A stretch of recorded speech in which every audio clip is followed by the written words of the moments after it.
And I will welcome everybody. It's so great. It's been a while since we've done one of these. I was a little bit like rusty, but here we are on Zoom. And partly because our speaker is not in Connecticut. So if we tried to wait for a date that she would be here, it would have taken a lot longer. So I just want to introduce Michal, and welcome you, and thank you so much for doing this. Michal was born and raised in Hamden, and now is in New Jersey at Rutgers. She is an assistant professor in the Department of Jewish Studies, and her research lies at the intersection of Israel studies, Jewish ethics, and the anthropology of women in Judaism, which sounds like she's right up our alley because we're interested in all of those things. As a Fulbright, Dr. Raucher conducted ethnographic research on reproductive ethics of ultra-Orthodox Haredi women in Israel. She has been awarded grants from the Wenner Gren Foundation for Anthropological Research, the Memorial Foundation for Jewish Culture, and the Crown Family Foundation. Drawing on this research, Michal she published her book, Birthing Ethics, Reproductive Ethics Among Haredi Women, which I have not yet read, but it is on my list because obviously that's right up my alley, kind of. Yeah, that's actually an old title. I wonder. Oh, so, is that the title? This must be an old. Yeah, what's the title? Okay. Conceiving Agency. Oh, it's behind me. Is that yellow book behind me? That right there? Oh, yeah. Conceiving Agency. Yeah. Okay. All right, we'll have to see if we can get a copy. I like playing with the birthing puns, but yeah. Yes. And now she's working on another book. I guess the working title is Tapping the Stained Glass Ceiling. Is that correct? Something like that, yeah. The Ordination of Orthodox Jewish Women in Israel and in America. She's got a whole lot of other wonderful things that she's done and places she's been, but tonight she's here to talk to us about Jewish ethics and attitudes about abortion. And as she pointed out before everybody joined, her life was going along very nicely, calmly, and then the Supreme Court had to stir the pot, and now everybody wants a piece of her because obviously this is an area that she knows a lot about. So with that, I'd love to just have you start telling us, talking to us. Well, thank you. I think I froze. Am I there? I'm just watching a. Everybody see me, hear me okay? Okay, great. So thank you so much for having me. Thank you to Shoshana and Rachel for inviting me. This is such a pleasure. I wish I were local, or I could be local to Becky easily. Unfortunately, my parents don't live there anymore, so the draw for coming is not as great, but I do miss Claire's and all of you that I know. I was telling Shoshana when she invited me, it's very special to be giving this talk for your community because when I got pregnant with my first child almost 11 years ago, Shoshana confirmed the pregnancy for me, and it was a very wanted pregnancy, but I think I was shocked that it actually worked.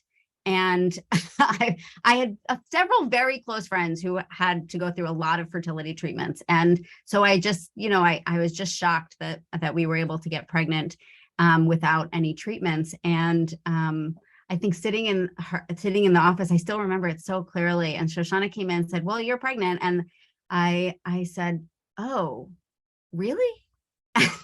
And so kind of non-judgmentally and calmly, she just asked me, "Was this a wanted pregnancy?"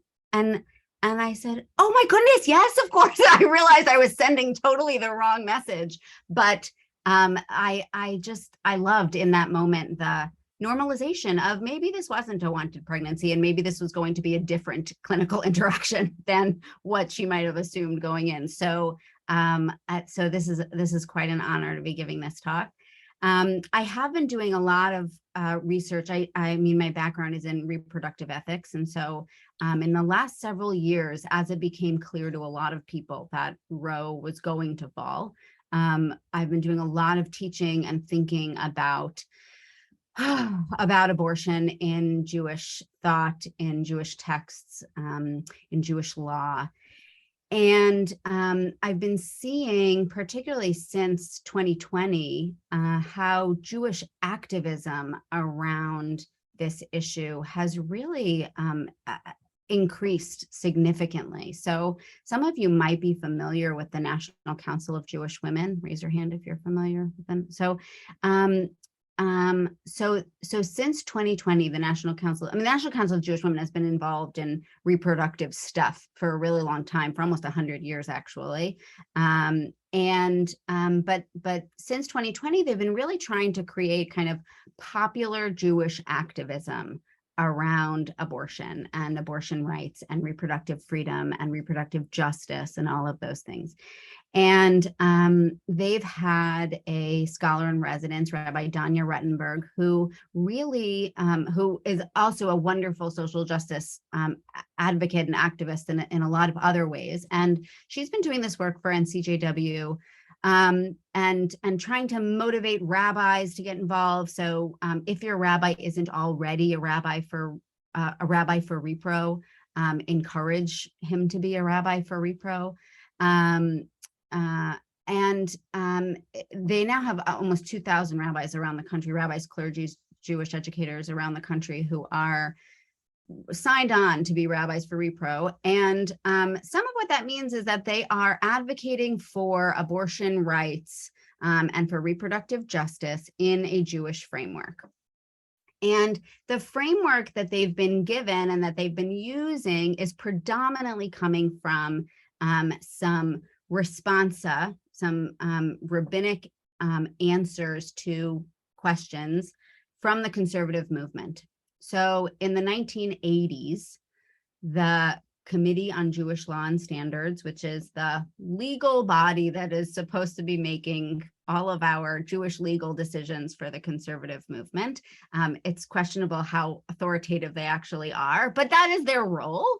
In 1983, they passed 4 responsa about abortion. And then in 2001, they passed one more. And in 2003, they passed another one. All of these responsa came to 2 basic conclusions that we are going to trace somewhat tonight. So in other words, all of which is to say that the popular activism that we're seeing is based in certain understandings of Jewish texts, a biblical text, and then several rabbinic texts. And that understanding has been based on conservative Jewish legal, conservative big C, but also small c, we're going to see, big C conservative Jewish legal rulings on abortion. We're going to see that they have constructed what we call a justification framework for abortion. A justification framework for abortion starts from the assumption that abortion is morally and legally wrong, except in certain circumstances. So we're going to see how that came to be tonight. And then we're going to kind of flip and switch and see how certain people are trying to change the narrative. They're saying this really isn't sufficient. We really can't keep promoting. If we want to advocate for reproductive justice and for reproductive freedom, then we can't keep using this same language, that there's something wrong with the way that we've been talking about it. So we're going to get that in the kind of second half of what we're talking about. So I'm gonna share my screen. We're going to go through some sources. Stop me at any time if you don't understand something. We're a small enough group. I think if you have a question, raise your hand or put it into the chat. If we're running out of time, I will skip over your questions and ignore your hands and just keep plowing through until the end. What time do we want to end? Can somebody just remind me? But 8:30, 8:45? Yeah. 8:30 with some wiggle room. So, Great. And that's partly what you're comfortable with. Yes, Yeah. super. Okay, wonderful. Okay, so, okay, oh, I silenced that. Okay, great. So here we go. Great. Thank you, Max. Yes, all that you wrote are great. Yes, yes, yes. Actually, there is a separate page that you might be interested in. And Max, maybe you can find it because I don't have the link handy right now, but it's on through the same rabbinical.assembly.org. If you look up like statements or something about reproductive rights, you'll get a whole list of both the responsa and the RA statements and position papers and things like that. And that will also be very helpful if folks want to learn more. Okay. All right, everybody give me a thumbs up if you see that. Great, super. Okay, wonderful. Okay, so we're not going to read the Tshuvot. You can read those responsa Tshuvot on your own if you want to, but what I'm going to do is show you some of the sources, the original sources that are informing those Tshuvot, and we'll tell you how. Now, it should be known, this by no means is an exhaustive list of the sources that are used in the Tshuvot, nor is it an exhaustive list of the sources that talk about fetuses, or about women, or about pregnancy, or about reproduction. There are hundreds more sources that very good friends are kind of unpacking for us. But these are the sources that have lasted through the generations as rabbis over the centuries have spoken about and thought about abortion.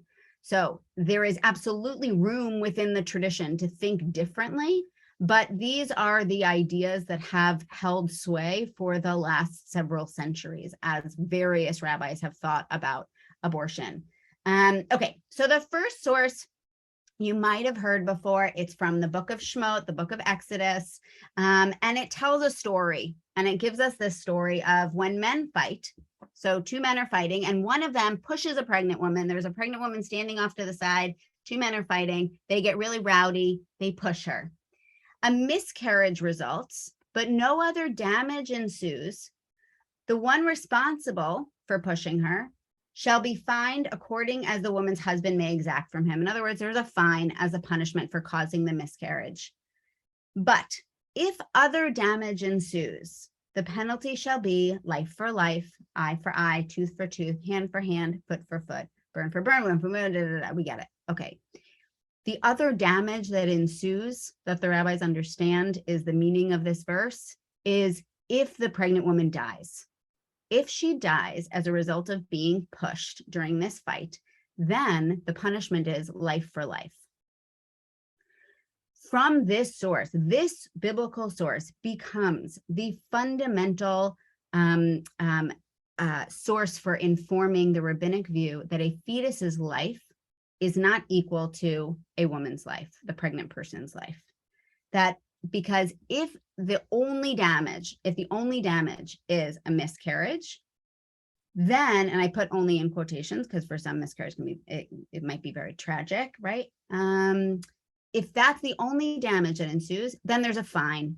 But in other words, if the fetus was considered a full life, then the punishment would also be life for life, but it's not. These several verses set up for rabbis for centuries, and in the conservative movement's responsa, the understanding that a fetus's life is not equivalent to a mother's life, to its mother's life. Okay, that the mother's life is worth more than the fetus's life.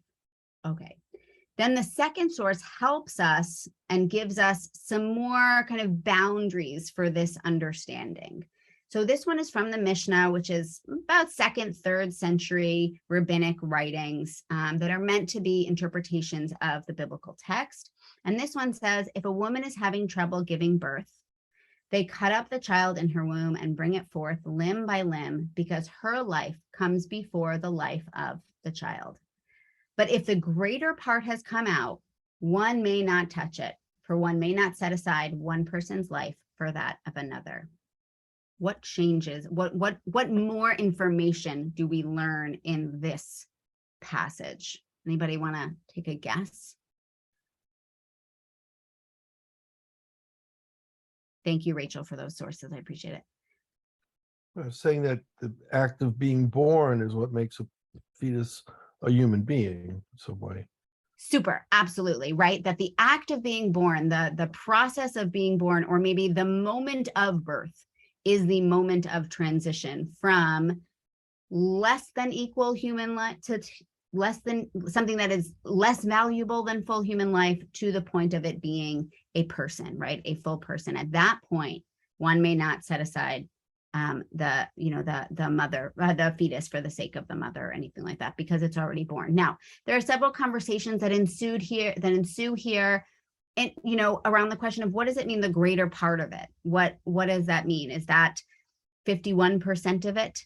Is that seems like, how do you even, stop the birth at that point? When 51% of it, it seems, but Rashi understands it to mean once the head has started to come out, and which reveals that they understood a little bit about how birth normally happens, right? And so that took hold mostly, and there is a whole conversation about doesn't matter, but about breath and the significance of breath in beginning life, and the significance of breath in ending life, and all these. And so that also informed Rashi's understanding. But the conclusion is really once the birth has started happening. Now, this verse ends up leading to those two tshuvot in 2001 and 2003. So if you remember, in the late 90s and the early 2000s, there was that whole conversation about the very controversially called partial birth abortion ban.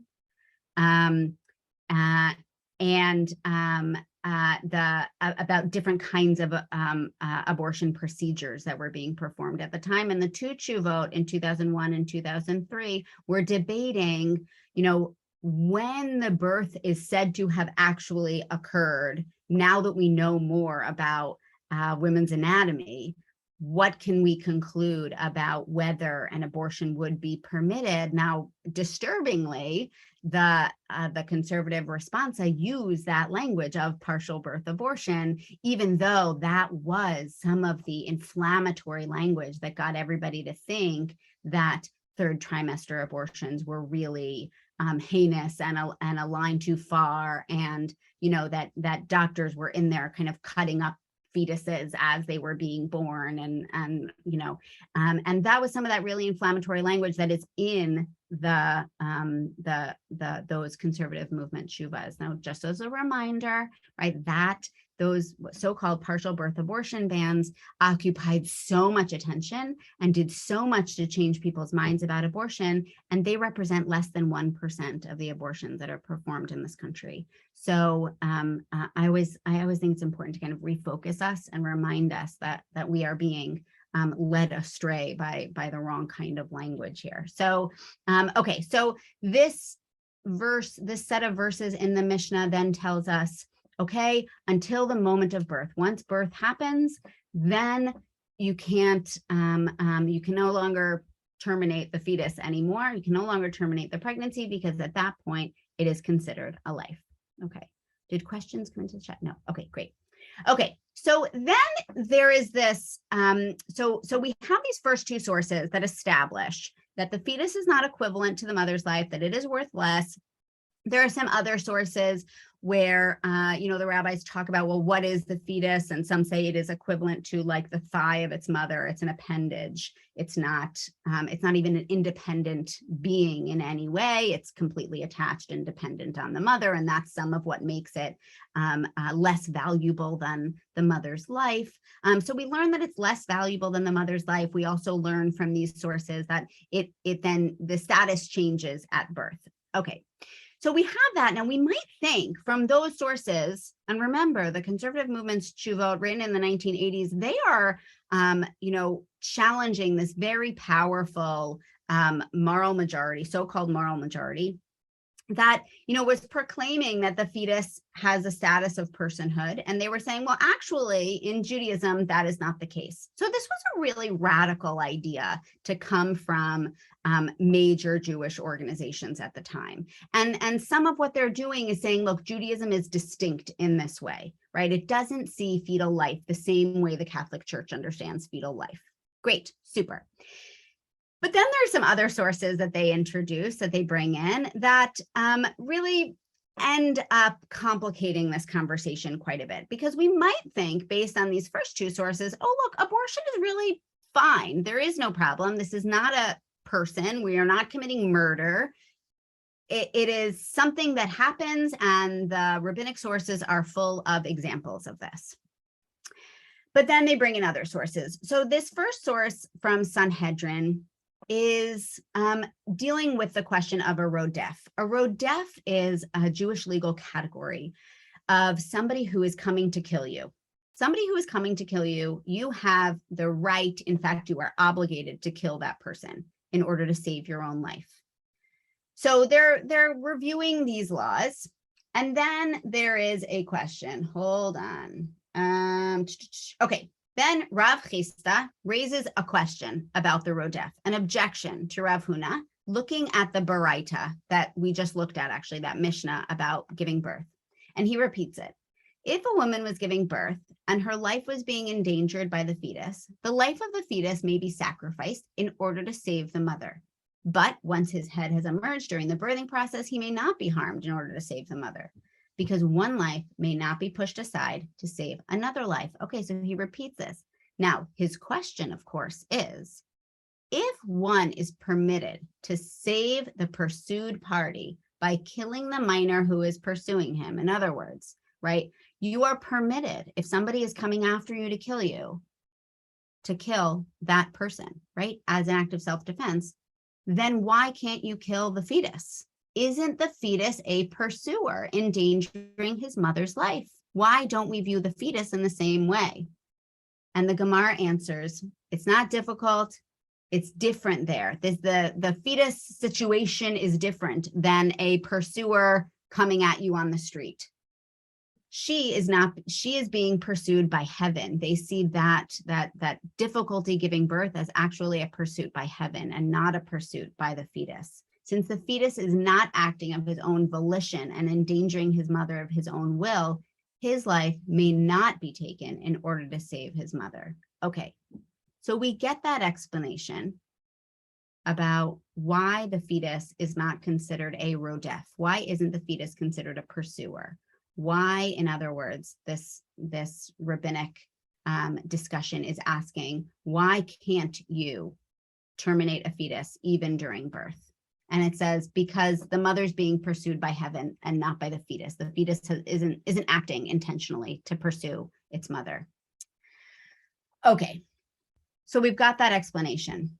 But then we have Maimonides, and Maimonides changes the game in the 12th century and gives us a completely different way of understanding abortions, because until Maimonides introduces his line of reasoning, which we're going to get to in a second, we could assume that any abortion until birth is totally permissible. There doesn't need to be any reason. The fetus doesn't need to be endangering the mother's life. It doesn't, because the fetus doesn't have any free will or volition.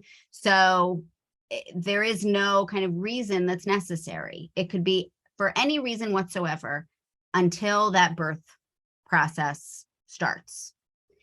But then Maimonides reminds us about the rodef, right?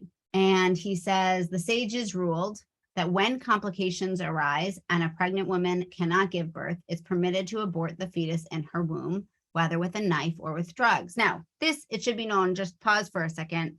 Maimonides was a doctor, remember? So he knew about various ways of terminating pregnancies. And let me remind you, abortions have been happening for centuries. Abortions are not something new. People have always had abortions. So, and this is a great example of that. Okay, but what does Maimonides say? Maimonides says, for the fetus is considered a rodef of its mother. If the head of the fetus emerge, it should not be touched because one life should not be sacrificed for another. Although the mother may die, this is the nature of the world. But didn't we just hear in this verse up here, the fetus is not considered a rodef? It's different there, right?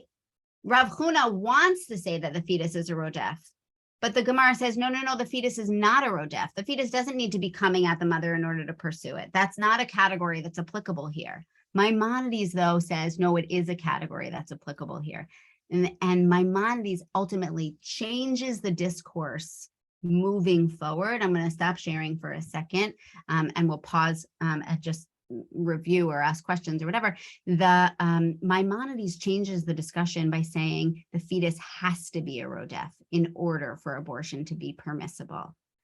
So what that means is that all of these rabbinic decisors that come in subsequent centuries only end up permitting abortion when a mother's life is at risk. That becomes the a litmus test. Not litmus, that's not the word I'm looking for. The requirement. The requirement is that the required justification is that a woman's life must be at risk. Now, over the centuries, rabbis have understood this. Some rabbis have understood that very broadly to mean her mental health, maybe just her physical health and not necessarily her life being at risk. One rabbi notoriously in the 16th century talked about a woman feeling shame as a result of an adulterous relationship that led to a pregnancy, and said that that was a matter of saving her life because the shame would be so significant. So some rabbis have understood it very broadly, but Maimonides introduced what I mentioned before, the justification system, the framework that there has to be a reason to terminate the pregnancy. And the conservative movement ends up furthering this ideology that there has to be a reason. In fact, they say there has to be a good enough reason for terminating the pregnancy. Okay. Among those good enough reasons, any guesses what they end up approving? Anybody want to take a gander? What are the reasons? They're very popular reasons for supporting abortion. Even some of the red states allow abortion for these reasons. Case of rape or incest. Rape or incest, yep. Mm-hmm.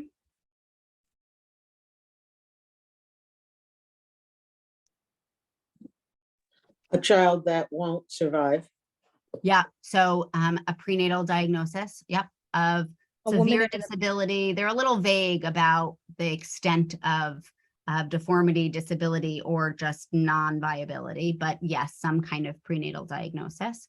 Yeah, Rachel? A woman in an abusive situation. Okay, so they don't actually discuss that one.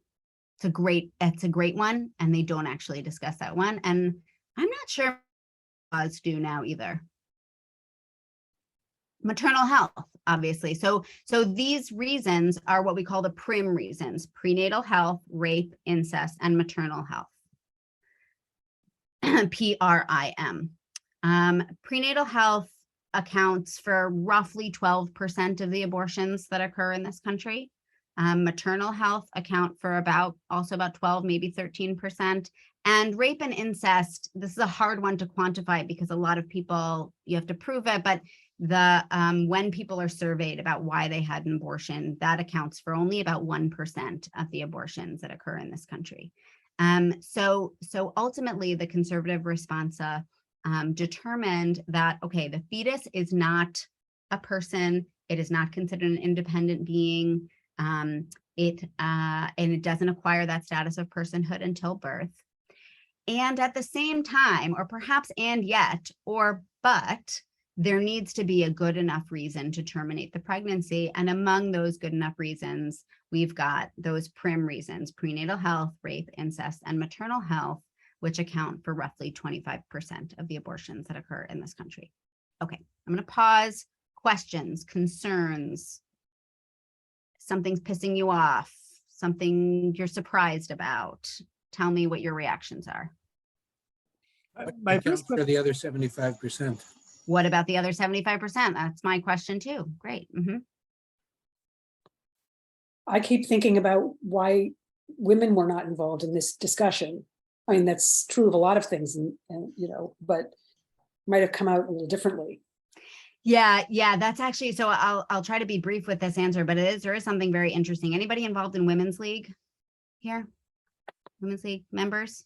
A Women's League? Members, we're members. Yeah, I'm a member, but I'm not members of involved. Women's League, absolutely. Okay, so in the 1970s, when Roe was being discussed, Women's League passed 2 resolutions fully supporting reproductive rights, and felt no need to ask any of the rabbis. Remember, there were no female conservative rabbis until 1985.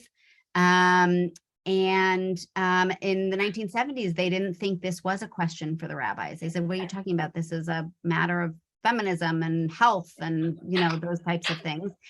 And the rabbis in the conservative movement got really angry with them. And they said, no, no, no, no, no, because who's watching what they're doing?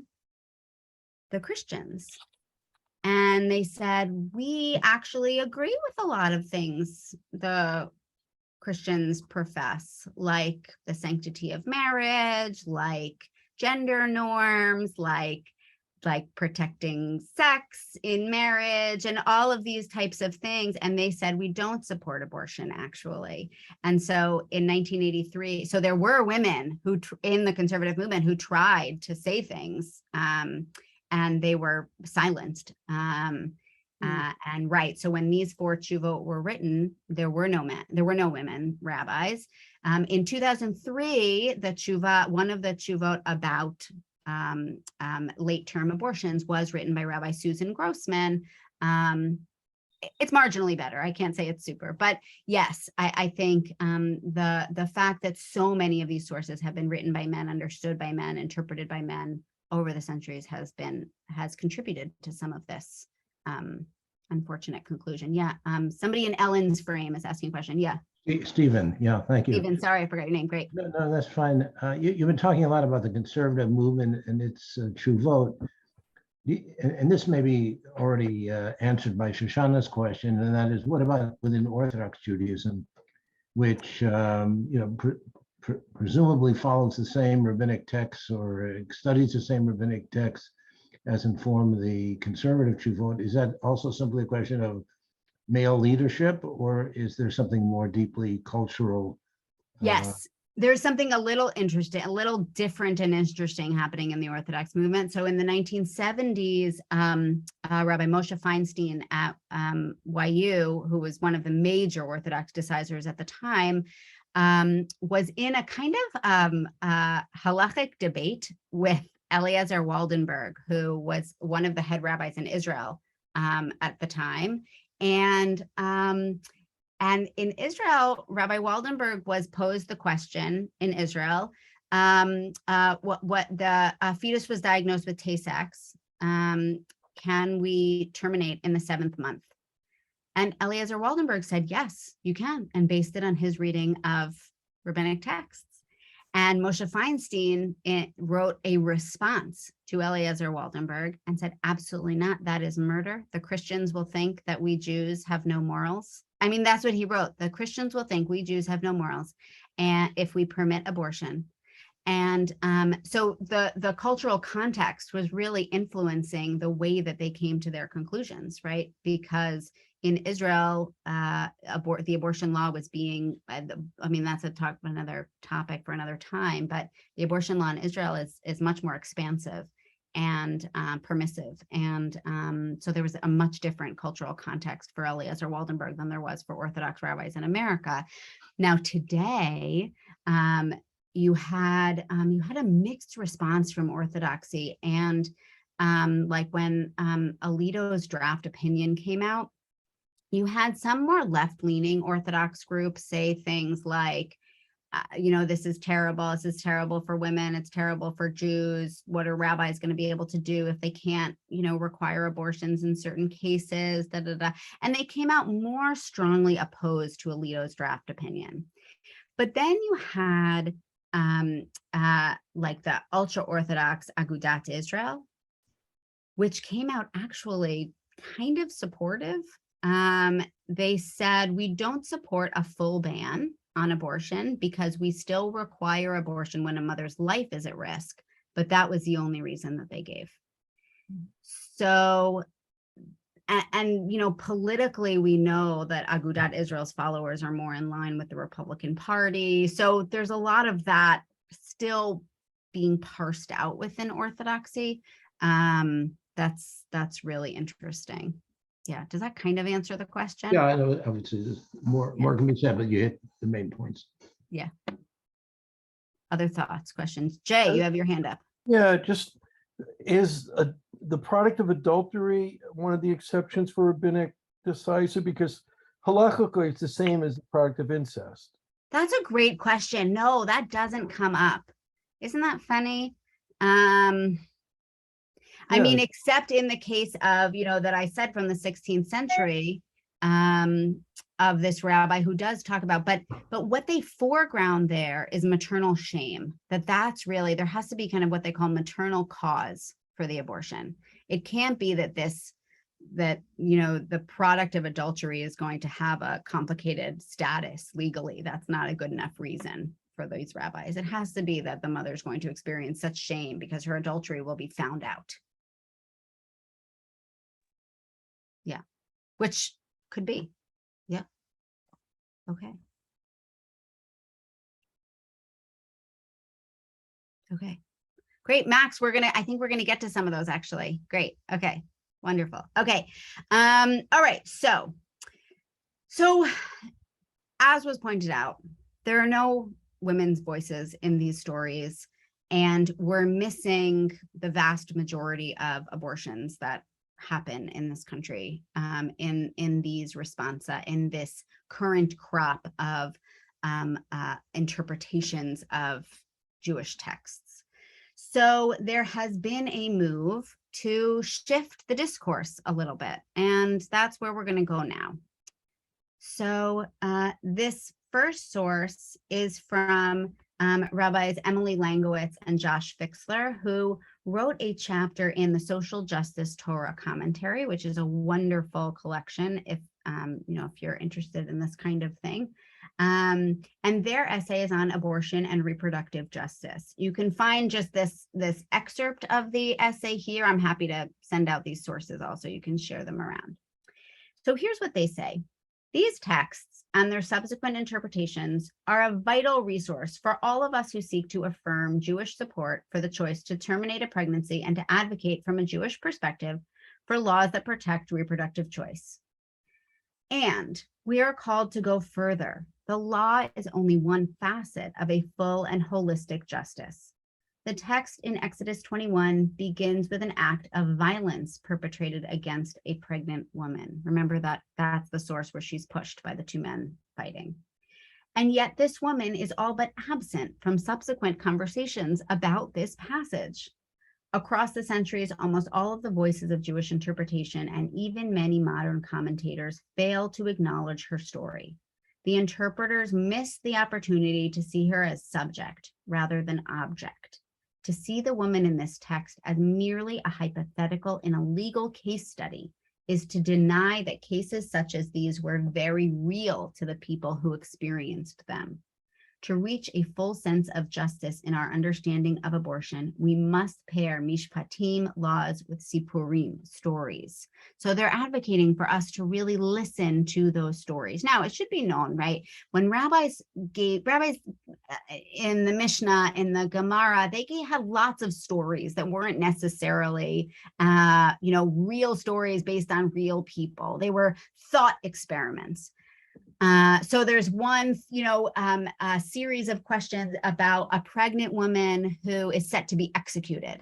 And can you execute her even though her execution will result in the death of the fetus as well?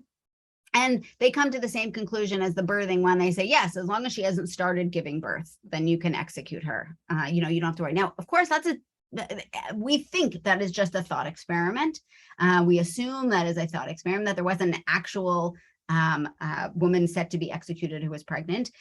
But it does, we are kind of forced to think, well, that's a really tragic situation. And it does raise the question, it should force us to explore what happens with incarcerated pregnant women today, and the fact they have to give birth in shackles and things like this. So there are real people that now we know about that reflect those stories. But for the rabbis, they were thought experiments. But nonetheless, if we're thinking about applying these texts, we have to think about the people that are referenced in the text, that are being spoken about in the text, and think of them as subjects and not just as objects, they're saying.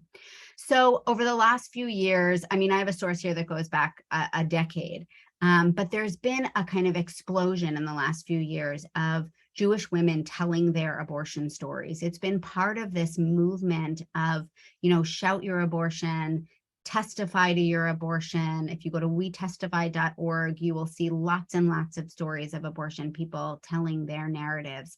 And part of what is going on there is that people feel like there is no space for them to tell their stories of abortion, that abortion is terribly stigmatized in this country. And the hope is that in hearing more stories, we will become we will see how normal abortion is, that abortion is part of our reproductive narratives, that people spend way more of their life avoiding pregnancy than they do being pregnant and having children. And that abortion is just part of that. And so these stories really highlight that. So what I'm bringing is several stories from Jews who have terminated pregnancies. So the first I'm bringing is from this category of fetal diagnosis. There are way more stories about a diagnosis of kind of fetal deformity or disease or non-viability among this selection of stories. And, you know, I think that has to do with the fact that we've come to normalize those situations a little bit more. Those are considered a little more acceptable, a little less shameful. So we see those more. I don't think it necessarily means that Jews are not terminating for other reasons. We don't have good statistics on that, but we do see these stories more. But I think we can learn from them nonetheless. So I want to learn this one piece from them. So Jody Rudoran, who's the editor-in-chief of The Forward, wrote in 2021 about her abortion story. She's actually had 2 abortions. And she's talking about the first one where they receive this really terrible fetal diagnosis. And she says, in the few days since the ultrasound, we had entered a new universe of traumatic pregnancies and heart-wrenching choices. Acquaintances and colleagues poured forth with stories of their infertility struggles, late-term miscarriages, stillbirths, diagnoses of birth defects, and more. It was comforting and overwhelming. Online, there were endless resources and communities devoted to discussing these decisions and their aftermaths. Many of these forlorn would-be parents had held their aborted or stillborn fetuses, given the names, created funeral-like ceremonies. So I asked our conservative rabbi what, if anything, Jewish law had to say about this situation. Could we possibly have to sit Shiva or say Kaddish? No, he said clearly. The aborted fetus should be considered medical waste, not a person. No name, no Jewish burial, unless doing those things would help us cope, in which case it probably wasn't prohibited. Now, this is right. He's going with the letter of the law, right, in a certain way, right? All of those sources were read to say the fetus does not have the status of a person. We don't even sit Shiva for babies that die within the first 30 days of birth. This was, life affirming centuries ago when a lot of babies died in the first 30 days. You know, you'd have people sitting Shiva endlessly. So we don't do that. But in this case, that assertion that the fetus didn't have the status of the mother translated into it had no status whatsoever. Whereas for Jody and her husband, it did have some kind of meaning, and it would have been nice for them, she says, to be able to mark that in some kind of Jewish way, that the reading of the law had prevented a more nuanced understanding here. The next one is saying kind of something similar. This comes from that source that actually Max put in the chat. So Avital Chizik Goldschmidt at the time was a reporter for The Forward in 2018. She's Orthodox, and she collected about a dozen stories from Orthodox women who had terminated pregnancies. They remained anonymous. This woman was 27 years old. This was her second pregnancy. She was 21 weeks along, and they discovered that the baby had trisomy 13, numerous deformities, a cleft palate, all of these types of things. And they decided to go talk to a rabbi, a posek, who agreed that they should go ahead with the abortion to save both mother and child from suffering. She talks about how terrible it was. It was torture. She was glad to be able to terminate it and not have to carry it for another 20 weeks. She said the nurses looked at her with such disdain. Another nurse took me in and cared for me. But then she said, again, like, in kind of a similar sentiment as Jody Rudoran's rabbi, my rabbi came in and took the baby, had it prepared and buried. I went home to deal with lying to everyone that I'd had a miscarriage. Even though I know I did everything right, asked all the right professionals, I knew people would be aghast. And so I kept my secret. It's kind of this is also one of those questions that animates me, right? If we know that these pregnancies, that the doctors recommended it, her rabbi recommended it, the Jewish law is on her side for this, where is that shame and stigma coming from? What is kind of lacking in this experience? What could be better for people who are in this situation? That's the kind of question that I'm left with after I read this story, after I read Jody's story. What can we do for people who are facing this kind of a decision that they know is technically by the law supported and acceptable, and yet there is so much shame and secrecy? Then there are a few stories here that I think are also really important to read, because these are stories of people who were not ready to have children or didn't want to have children. So this first one is very short. And so after Jody Rudoran put out her story, she received a whole lot of letters in response, people who talked about their own abortions. And so she published a selection of them. And one came from Patricia Bornstein, who wrote, I had an abortion at age 32. I was married, but had known from high school that I did not want to have a child. Roe was a law by then. It was very early in the pregnancy. It was easy to schedule. I've never been sorry. I still do not have children. We don't hear these stories so much, but they are so common. Just people who know they don't want this child, they don't want any child, and yet these are not part of our general discourse. And I just think it's important to kind of lift those up and say, hey, look, for some people, this isn't a heart-wrenching decision. It's not really complicated. It just is. Okay. Sarah Tuttle Singer, as I mentioned, was one of the earliest ones published. She's now a writer living in Jerusalem with several children. At the time, she was she writes about finding out she was pregnant while she was a student at Berkeley. She says, while I sat there vaguely nauseous and needing to pee, I avoided eye contact with the students walking by. So this kind of sense of shame and stigma. But then she adds, after all, nice Jewish girls don't get knocked up freshman year of college. Again, this sense of it's just not right. Jewish girls are not meant to have unplanned pregnancies. That's just not a thing that we expect Jewish girls to do. At that moment, I had a grand total of $12.97 to tide me over until December 1st, and I knew asking my parents for money would break their hearts. So she asked the social worker, hypothetically speaking, what if someone doesn't have enough money? The social worker looked at me, her eyes alighting on the silver Jewish star necklace I was wearing, and the social worker asked, are you Jewish? I nodded, my face flushed. I looked at my shaking hands. She talks about all of these Jewish markers. She kept kosher. She taught Hebrew school. She won the rabbi's scholarship for outstanding work. And I was 19 and pregnant, which to her seemed like a very un-Jewish thing to do. And then the social worker told her about this Jewish group that offered a scholarship of $250 to cover the cost, which is, for her was not only really helpful.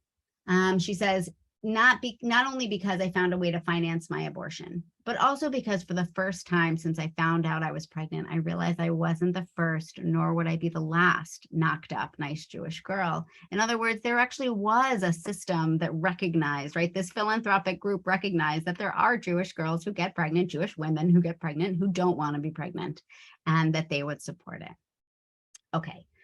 I like her style of writing. I hope, I think it's kind of like quippy and fun.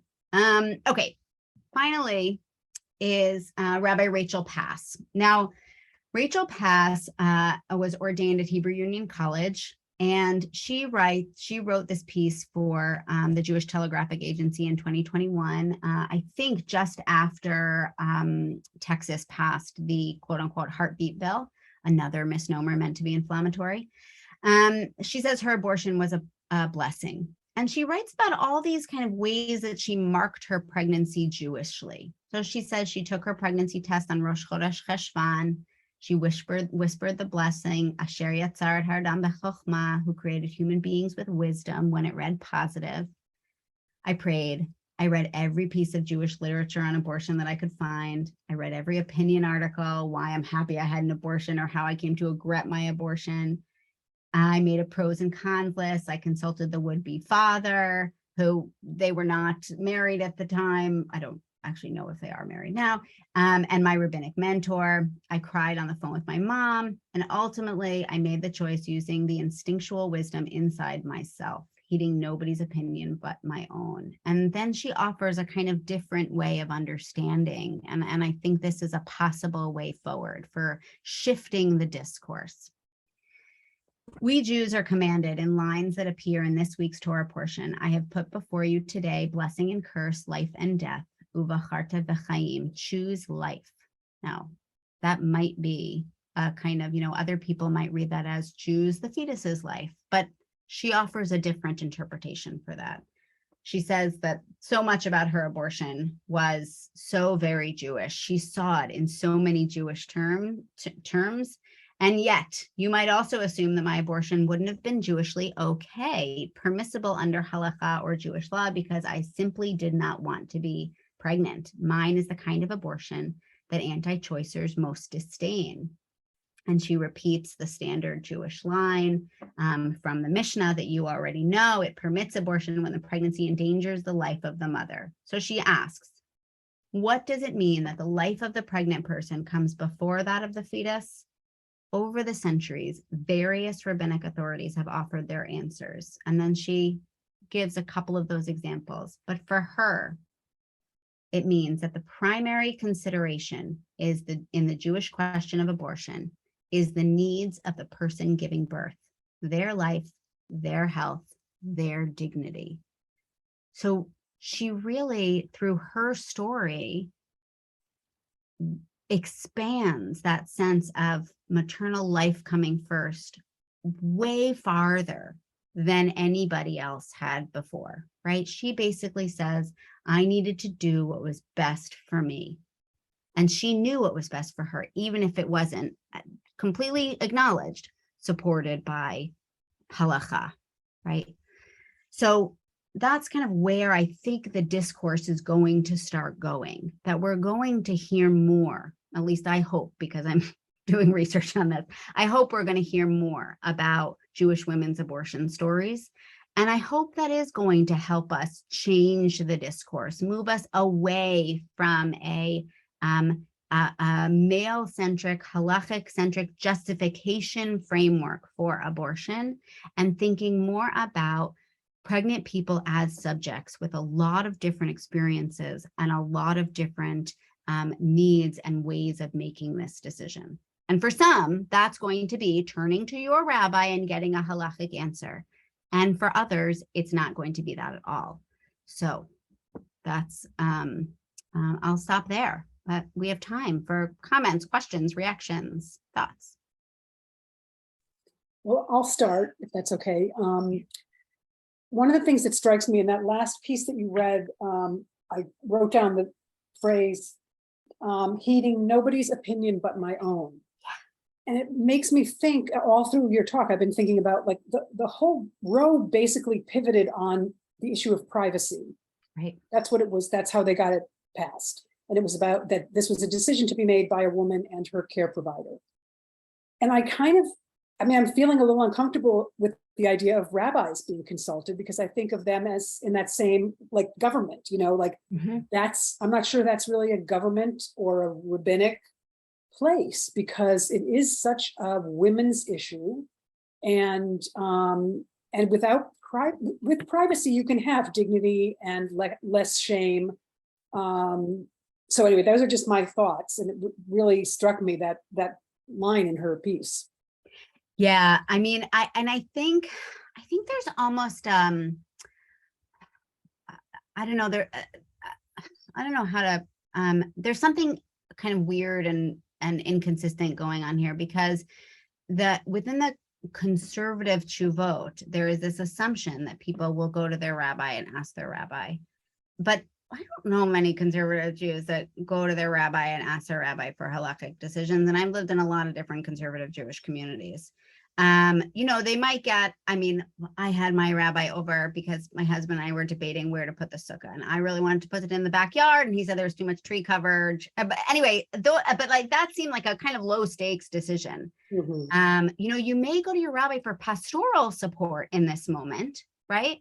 And in that case, you might really want them to just listen to you and trust your opinion.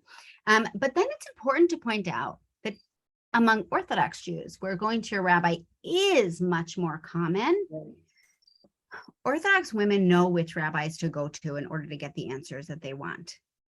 And this is something that was, one of the findings from my first book. And also just as I've been engaged in so many of these conversations about abortion, they know which rabbis will permit abortion in which circumstances. So if it is important to you to ask a rabbi, if that is part of your religious expression, then they're first going to do their own research and figure out, okay, which rabbi is going to give me the answer that I want, which, by the way, is kind of making the decision on their own before they go to the rabbi. So yes, I agree with you. And it's not functioning the same way. And at the same time, I'll just, because this might come up in other people's questions, the lawsuits that people are talking about now about Jews claiming religious freedom. Some of the things that I've heard from rabbis and clergy is that they're afraid they can't even engage in those pastoral care conversations now, because that would be in some way aiding and abetting somebody having an abortion. And so even if we're not in the custom of asking a rabbi for permission, it might affect even our ability to talk to our clergy member about something that's important. So all of that. Max, you had a hand up, and then Steve, we'll go back to you. Yeah, cool. Well, thank you so much. This was super fascinating. For context, I'm a philosophy PhD student at Yale, and I work on reproductive ethics, among other things. And awesome. Well, email me, we'll talk. Yeah, okay. I really Okay, great. Also, I help run the Serious Discourse About Conservative Judaism Facebook group, and I do a lot of. I didn't know that was a thing. Yeah. Well, okay. I'll shoot an email. You'll invite me. Great. So I really love Justification, though I hadn't read these specific ones. So it's really great to hear about them and some of the reasoning. But so I want to follow up on trends in conservative halakha, let's say, and specifically how you think it pertains to abortion. So here's an issue. And this relates to what you got to at the end. So in a lot of liberal society today, I mean, liberal kind of politically, culturally, et cetera, there's an increasing emphasis on choice and the paradigms of choice and interest in promoting choice. On the other hand, in CJ halakha or conservative halakha, there's really not been much interest in choice. So whether that comes to Rav Barmash's maintaining body-based mitzvot in her teshuvah on gender, which is in many ways, really good and convincing teshuvah, but I have some kind of issues about that. Or whether it's about things like circumcision, there's really not an interest, which I've done research on. There's not an interest in promoting choice, and I think that's at the same time as some of what you were saying about. Of course, laity, is not necessarily interested in halakhic obligation or things like that. So I'm curious. I mean, how do you think maybe some of this relates to abortion? Do you think maybe that some of this talk about paradigms of choice will impact halachic thinking, or is this something that's more just going to be in our communities without impacting halachic thinking? Sorry, I know it's very big, but I'm curious for any thoughts. Yeah, okay, so I have two thoughts. So one is, I don't think halakha can maintain a bodily autonomy argument. I don't. I think the whole system of halakha is just, it can't. I mean, halakha requires you to be obligated to something else. And there is no my body, my choice in halakha. That's just not. And actually, in 2021, the CJLS issued an update on abortion. There were some rabbis had written in saying, can you remind us all what the position is? And so you'll find that in that link. And Elliot Dorff reminds everybody, actually, no, there is no bodily autonomy in Jewish law. That is not a thing. So that's why, and I'm happy to listen. I'm not a halachist. I'm not a rabbi. I am more than happy to support a rabbi who wants to mine the rabbinic literature and create a halakhic way of understanding bodily autonomy. I think I have a hunch that there is room for that, right? I think in the conversation about contraception, right, that women can't be obligated to, women can be obligated to procreate because procreation is so dangerous for them. I think that, could be a rich place for starting this conversation in halakha, particularly now when the maternal mortality rate is so high in America. Worse for women of color. It is expected to triple since the fall of Roe. For women, like, pregnancy actually is much more dangerous than abortion. And so I think that could be a space for some of the, like, a halachic understanding of bodily autonomy, at least around procreation. But that's not my job. So and I called a rally friend of mine who's, very much interested in creating a tshuva. I said that you really have to do this now. Like, that, there is space for this. You have to do this. I'm much more interested, and that's partially because that's not my specialty, but also because I'm much more interested in highlighting these stories and talking about the people experiencing abortion. I don't want to create another framework for laws around abortion. And that's my discipline, and that's my research interest, and that's where I am. But I think it is kind of important to point out that the discourse of choice, which was very popular in the 1970s and the 1980s, has really been challenged a great deal, right? And this, that most people have many more limits on their choices than we want to really talk about, and that's why there's been a shift to talking about reproductive justice instead of reproductive choice, right? To recognize that people should have the access and the means and the ability to have children if they want to have children, not have children if they don't want to have children, and to have bodily autonomy, to take care, and to take care of those children in healthy and safe environments. Reproductive justice, the movement was really brought to us by Black women who said, choice is not enough. I need to be able to, right? I shouldn't have to choose to terminate a pregnancy because I can't afford it, right? If I want to have children, but I can't afford them, that is not a choice. So, that's kind of where I would really like to shift the discourse. And I think a lot of these narratives could highlight a lot more of that complexity for us as well. Absolutely. Yeah. Thanks. Yeah. Thanks so much. And Yeah. definitely Rev Dorf has been pushing that for a while. And I'm super interested, but I wonder if the Kabota Briot maybe with the sort of human rights framework of reproductive justice can be promising. Maybe for another time. Good. We'll talk more. Good. Okay. Yeah, Stephen. Yeah, this goes back again to Shoshana's question. There's been a huge change in the last generation in terms of the number of women going into the rabbinate. I think more than half of the women in the conservative reform, Reconstructionist, Hebrew College are women, and we even have an Orthodox that's right, rabbinical school. So we can't just assume going forward that the rabbi who we choose not to go to speak to is necessarily a man. Absolutely. And I'm curious, to what extent do you see that changing? Are women rabbis better storytellers or listeners? I mean, I don't mean to, essentialize, but it seems Right. this is a major shift that we're experiencing that hasn't happened for thousands of years. Right. And what the outcome will be, what the reverberations will be, we don't know. But Absolutely. And it has to play a role in this. I think it does. And I think it does in this way, right? So people write and they speak and they rabbi from their experiences, right? That's just nobody, these texts don't have any inherent meaning. Everybody's interpreting them from within their basis of understanding and their base of experiences. And it happens to be that these experiences, these texts have been understood by men for all of these years. But you're absolutely right that now so many more women are in the rabbinate, and now 30 years on, women have senior positions in the rabbinate, which is actually a much bigger deal than just being ordained. And I'll give an example from a related field, and that is infertility. We hear now much more talk from the Bima about infertility because of women rabbis. in all of the movements. Infertility was talked about also with this great deal of shame, even though these were people who wanted to be this kind of ideal Jewish congregant with kids, right? It was still considered a mark of shame and stigma to not be able to have children the good old-fashioned way. And you had then about 10 years ago, many more rabbis speaking from the Bima. And I've seen so many of these sermons about their infertility experiences and about their miscarriages on the way to having children.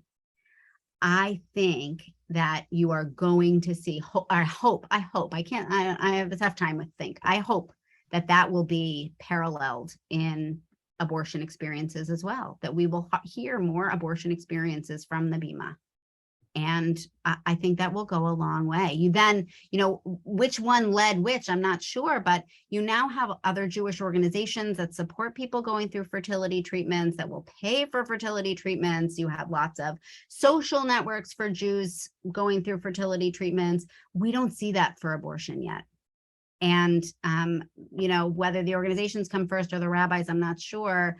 The other kind of problem is that so many Jews are not affiliated with, I shouldn't say it like a problem, just a kind of complication on this. So many Jews are not affiliated with congregations. So how much are they hearing from rabbis?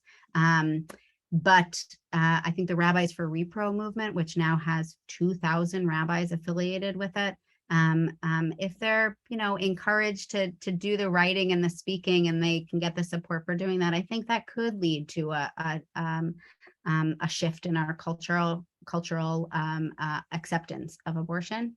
I don't know. I hope so. Right? Yeah. Isaiah? Yeah. Yeah, I was struck by the text, the story, like a couple of texts earlier, where the woman talks about going to the hospital and saying why she was there and getting the look of disdain from one nurse and then getting taken care of by another. And I was, if she weren't as strong in her decision, that would not have worked out. Someone else could have shown up, gotten that look of disdain, and walked away and been Absolutely destroyed by that. And I'm sure that happens. And that's one of the most troubling things about the overturning of Roe. Mm-hmm.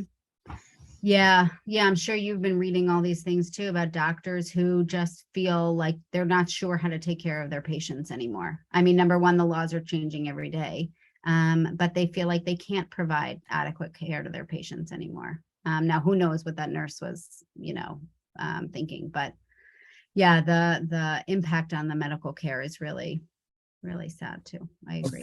And where does the shame come from in our society? Right. It comes from a million different directions. It comes from a million different directions, not the least of which is the Supreme Court and the US government telling women that this isn't something they should have access to. I think I can take like one more question. Right. Okay. Donna? Yeah. Oh, you're muted.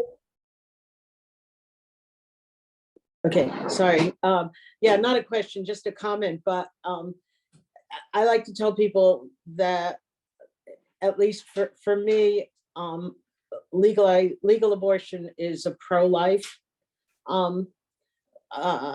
We did have a child with serious problems who did die, and I was at risk. And I don't think I would have dared to have, or even tried to have more children if I hadn't known that I could, did a lot of testing and make choices. And so I was able to have more children because abortion was legal. So in those places where it's banned for all purposes, people who have,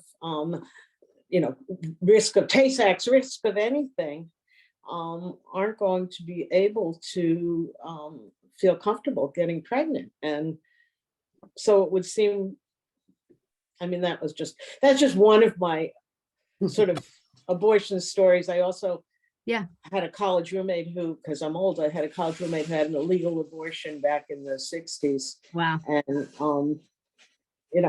she was going to have an abortion no matter what. This is a specifically Jewish story, although she was Jewish, but she had to go out of state, no anesthesia, in a hotel room, the whole thing. You know, I mean, those stories are true. So I just find the current environment appalling. Absolutely. Yes, I completely agree. It would be wonderful if we could reclaim the language of pro-life. Unfortunately, Yes. I think that ship has sailed. But I agree. And, you know, for folks, you know, I know a lot of Jews concerned about the demographic future of Jews, you know, Jews not having enough children. That's not, that is an area that I dabble in, so I'm aware of it.